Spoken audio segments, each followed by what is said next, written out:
نبی پاک فرماتے ہیں میں سو رہا تھا، چھت پہ فرشتے آئے. بات آپ نے سنی ہوئی ہے، صرف کچھ نظریات معراج کے حوالے سے عرض کرنے ہیں، چند نظریات.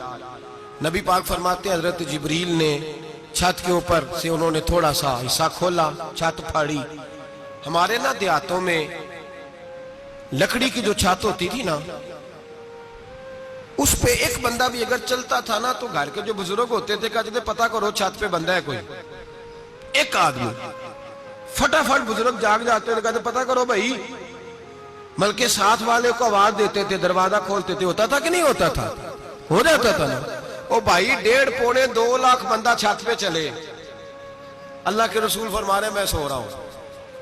چھت پھاڑ دی، حضرت جبریل آ گئے. نبی پاک صلی اللہ علیہ وسلم کے پاس 70 ہزار فرشتہ ساتھ ہے، آ کے کھڑے ہو گئے. میکائیل سے اسرافیل سے مشورہ کر رہے ہیں حضور کو کیسے جگائیں. نبی پاک فرماتے ہیں میں سو رہا ہوں. حالانکہ بخاری میں لفظ ہے، نبی پاک فرماتے ہیں میری آنکھیں سوتی ہیں، دل تو میرا ہر وقت جاگتا رہتا ہے.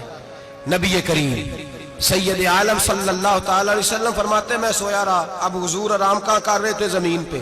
آرام کہاں کر رہے تھے؟ حضور علیہ السلام زمین پہ آرام کر رہے تھے. جناب جبریل جھکے. کتنا جھکے کہ حضور کے قدم ہی چوم لیے. نبی پاک کے قدم تو کتنا جھکے ہوں گے جی؟ رکوع تک. جی میں نہیں جی گل کی سجدے دی، تساں کیتی جے فتویٰ لگا تواڈے تے لگنا جی. کہاں تک لگی؟ کہاں تک جھکے؟ اعلیٰ حضرت کہتے ہیں حضرت جبریل نے سجدہ نہیں کیا نبی پاک. میرے اعلیٰ حضرت کا کمال یہ ہے کہ شریعت بھی بچ جاتی ہے اور عشق کو بھی پورا سکون مل جاتا ہے. اعلیٰ حضرت فرماتے ہیں جناب جبریل نے سر پہ تاج پہنا تھا اور تاج میں موتی لگے ہوئے تھے. وہ موتی نبی پاک کو سجدہ کرنے لگ گئے. وہ موتی نبی پاک کو دیکھیں فاضل بریلوی کے قلم کا حسن، فرمانے لگے تاج روح القدس کے موتی جنہیں سجدہ کرے. تاج روح القدس کے حضرت جبریل کے سر کے تاج پہ جو موتی ہیں وہ نبی پاک کو سجدہ کر رہے ہیں. نبی کریم یہاں کوئی بندہ، اب تو خیر لوگ ہاتھ بھی کسی کے چومتے ہیں تو خود نہیں اوپر ہوتے، ہاتھ ہی اوپر کر لیتے ہیں. اب تو مزاج ہی بدل گیا ہے. فرمایا رسول کریم صلی اللہ تعالی علیہ وسلم کے لیے جبریل جھکے تو پیروں تک، اور نبی پاک علیہ السلام کے قدم چومے. حضرت جبریل نے حضور جاگے، اٹھایا نبی کریم کو اور کہا یا رسول اللہ، رب آپ کی ملاقات کا شوق رکھتا ہے، اللہ آپ کی ملاقات کا شوق رکھتا ہے. حضور فرماتے ہیں مجھے اٹھا کے تو جبریل حتیم میں لے گئے، اور پھر یہ بخاری کے لفظ ہے، فرمایا یہاں گلے سے لے کر ناف تک میرا سینہ کھولا، میرا دل نکالا، آب زمزم میں رکھا. اس لیے نہیں کہ نبی پاک کے دل کو برکت حاصل ہو جائے، اس لیے کہ آب زمزم کو برکت حاصل ہو جائے. امتی رج رج کے پیئے کہ یہ وہ والا زمزم ہے جس نے ہمارے مصطفیٰ کے قلب اطہر کو چوما ہوا ہے. نبی پاک صلی اللہ علیہ وسلم فرماتے ہیں میرے سامنے کھولا اور میں دیکھتا بھی رہا. دل کھل گیا، سینہ کھل گیا اور میں دیکھتا بھی رہا. اور نبی پاک فرماتے ہیں خون بھی نہیں نکلا، اس لیے کہ حضور کی حقیقت نور ہے، نبی پاک کی حقیقت نور ہے. ورنہ بشر کے حضور اگر صرف بشر ہوتے تو کٹ بھی لگے تو خون نکل آتا ہے. میرے رسول کریم سید عالم صلی اللہ علیہ وسلم فرماتے ہیں پھر جبریل امین مجھے براق پہ بٹھانے لگے. خچر سے چھوٹا تھا، گدھے سے بڑا تھا، اور بجلیوں کا بنا ہوا تھا. جہاں اس کی نظر جاتی تھی وہاں اس کا قدم جاتا تھا. نبی کریم فرماتے ہیں مجھے بٹھانے لگے تو میں رک گیا. میں نے کہا میں نہیں بیٹھتا. یا رسول اللہ کیا ہوا؟ فرمایا اللہ فرماتا ہے یوم نسوق المجرمین الی جہنم وردا، جب آپ کے امتی نکلیں گے قبروں سے تو ڈنڈے مار مار کے لے جائے جائیں گے. پہلے رب میرے ساتھ وعدہ کرے کہ جب میرے غلام قبروں سے نکلیں گے تو انہیں بھی براق عطا کرے گا. پہلے وعدہ کرے. حضرت جبریل کہتے ہیں میں وہیں کھڑا تھا. رب کریم نے کہا چل وعدہ کر لے، یوم نحشر المتقین الی الرحمن وفدا، محبوب جب تیرے فرما بردار قبروں سے نکلیں گے تو میں سب کو براق عطا کر دوں گا، سب کو براق دے دوں گا. نبی کریم فرماتے ہیں میں براق پہ بیٹھا. سفر شروع ہوا. نبی رحمت علیہ السلام فرماتے ہیں میں گزرا. یہ بات آپ نے سنی ہوئی ہے پر بیان کرنے بھی بڑی ضروری ہے. مررت علی الموسیٰ فَهُوَ يُصَلِّ فِي قَبْرِهِ رواہ مسلم. او خدا کے بندو، اللہ تبارک و تعالی ہدایت کا نور دے، کہاں بیٹھ کے قرآن و سنت پڑھتے ہو؟ کیوں نہیں عقیدے کو سمجھتے؟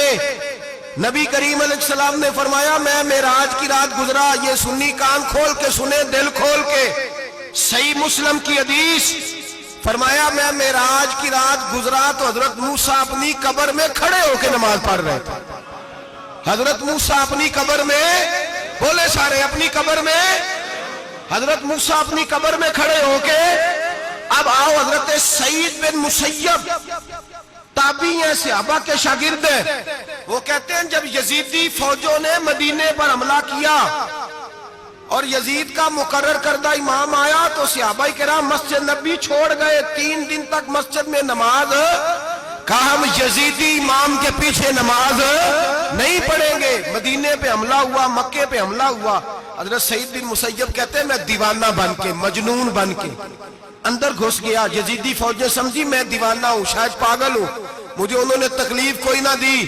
فرماتے میں نبی پاک کی قبر کے ساتھ ٹیک لگا کے بیٹھا تھا، زور کا وقت ہوا تو میں رونے لگ گیا، اب میں نماز کیسے پڑھوں گا، اذان کا کیسے پتہ چلے گا؟ آپ فرماتے ہیں مجھے اللہ کی عزت کی قسم، جب اذان کا وقت ہوا تو نبی پاک کی قبر سے اذان کی آواز آنے لگی۔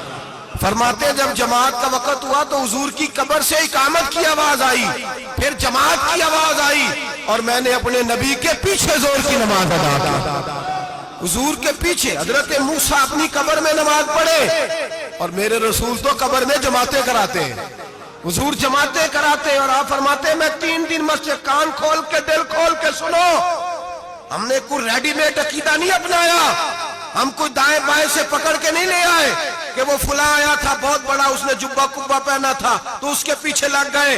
ہم کسی کو نہیں مانتے، ہم تو مانتے ہیں رسول اللہ کے غلاموں کو، ہم تو مانتے ہیں صحابہ کو۔ ہمیں حضرت سعید بن مسیب بتا گئے ہیں کہ جو کہے تجھ کو مردہ وہ مردہ ہے واللہ، تو زندہ ہے واللہ، تو زندہ ہے واللہ، تو زندہ ہے واللہ، میری چشم عالم سے چھپ جانے والے میرے رسول کریم صلی اللہ علیہ وسلم نے فرمایا موسیٰ اپنی قبر میں کھڑے ہو کے نماز پڑھ رہے تھے۔ حضرت موسیٰ اگر زندہ ہے تو جو موسیٰ کے بھی امام ہے، جو جناب موسیٰ کے بھی ایسے ہی فٹافٹ، ہم پہ تو کسی کا روب طاری نہیں ہوتا، اتنی موٹی جلدیں لوگ کتابوں کی دے جاتے ہیں، کہتے پڑھو جی کی لکھے ہے، میں کیا اصل میں اس کے دل میں پیار نہیں، اس نے صرف محمد لکھ کے صلی اللہ علیہ وسلم لکھا ہے، یہ تھوڑی دیر بیٹھتا بریلی کے امام کے پاس تو اسے بتاتے ہیں حضرت محمد نے لکھنا چاہیے، لکھنا چاہیے امام الانبیاء، سرور کون و مکان، تاجدار حال عطا، لکھنا چاہیے مشکل کشا، حاجت روا، حبیب خدا محمد مصطفیٰ صلی اللہ۔ تمہیں تو نام نہیں ڈھنگ سے لکھنا آتا، تم مصطفیٰ کی بات کیا کرو گے؟ تمہیں کیا خبر؟ میلاد کی بات آئے تو جائز نہیں، معراج کی بات آئے تو کہتے ہیں خواب میں ہوئی تھی، کیا بغض ہے، رٹا کیا ہے؟ اعلیٰ حضرت فرماتے ہیں کھائے تجھ کو تپے سکر، تیرے دل میں کس سے بخار ہے؟ حضور کی شان کی بات آتی ہے تو اڑ جاتا ہے۔ ابو بکر صدیق سے پوچھ، ابو جہل نے آ کے کہا تیرا رسول کہتا ہے میں 18,000 سال کا سفر 1 منٹ میں طے کر آیا ہوں، زمین جنت دوزخ ہر شے دیکھ آیا، ابو جہل کہہ رہا ہے۔